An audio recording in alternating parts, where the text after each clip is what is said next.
বন্ধুরা, আজ তোমাদের এই কুমড়ো দুর্দান্ত একটি রেসিপি শেয়ার করছি। অনেকেই কিন্তু কুমড়ো খেতে ভালোবাসে না, বিশেষ করে বাচ্চারা তো একদমই খেতে চায় না।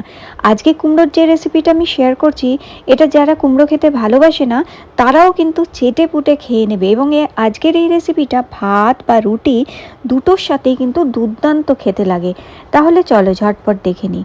সবার প্রথমে কুমড়োর খোসাটা ছাড়িয়ে নিতে হবে, তারপর কুমড়োটা এই কুড়ানি দিয়ে কিংবা গ্রেটার দিয়ে এইভাবে গ্রেট করে নিতে হবে। এইভাবে করে নিলে যারা কুমড়ো খেতে ভালোবাসে না তারাও খেয়ে নেবে এবং বুঝতেই পারবে না যে এটা কুমড়ো দিয়ে করা হয়েছে। তো খুবই স্বাদ লাগে এই রেসিপিটি। এখানে কুমড়োটা কুড়িয়ে নিয়েছি। এবার 2 চামচ সর্ষের তেল গরম করে তার মধ্যে কালো জিরে আর শুকনো লঙ্কা একটু ফোড়ন দিয়েছি।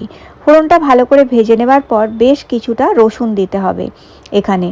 তো যা কুমড়ো আমার এখানে কুমড়ো প্রায় হাফ কেজি মতন, 500 মতন কুমড়ো আছে। তো সেখানে প্রায় আমি এখানে দিয়ে দিয়েছি 10 থেকে 15 কোয়া মতন রসুন। রসুনটা একটু বেশি দিতে হবে। তো একটু বেশি পরিমাণ রসুনটা দিয়ে এবার রসুনটাকে ভালো করে একটু লালচে করে ভাজতে হবে।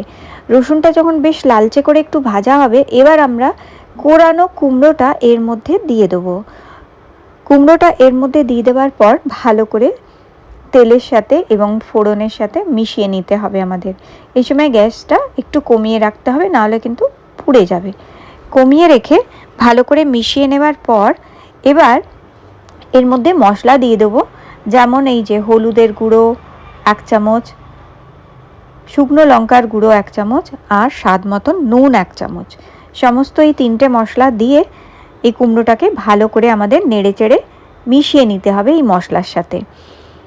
ভালো করে এইভাবে নেড়েচেড়ে মিশিয়ে নেবার পর এবার এটা একটুখানি ঢাকা দিয়ে রাখতে হবে আমাদের। তবে তার আগে আমি এখানে দিয়ে দেবো কাঁচা লঙ্কা দিয়ে এবার এটাকে ঢেকে কিছুক্ষণ আমাদের রেখে দিতে হবে, যাতে কুমড়োটা নরম হয়ে যায়। আচ্ছা, কাঁচা লঙ্কাটা আরেকটু ঝাল বেশি যদি খেতে ইচ্ছা হয় তাহলে আরও কয়েকটা কাঁচা লঙ্কাও কিন্তু এখানে দেয়া যেতে পারে।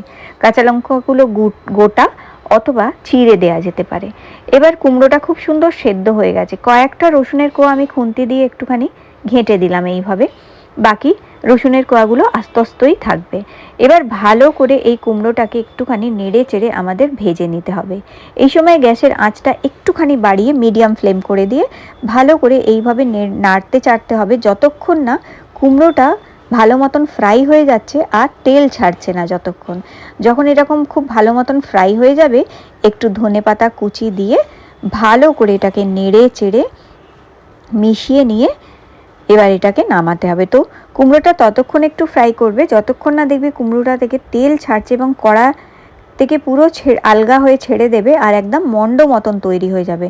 তখনই বুঝবে এটা তৈরি হয়েছে। এটা থেকে দুর্দান্ত গন্ধ ছাড়ছিল, কিন্তু অসম্ভব টেস্ট খেতে হয়েছিল এটা। তো এই যে গরম গরম এটাকে প্লেটে আমি এখন বেড়ে নিচ্ছি। আর হ্যাঁ, এটা শুধু ভাত দিয়েই না, এটা রুটি, পরোটা, লুচি যে কোনো কিছুর সাথে দুর্দান্ত খেতে লাগে কুমড়োর এইরকম একটি রেসিপি।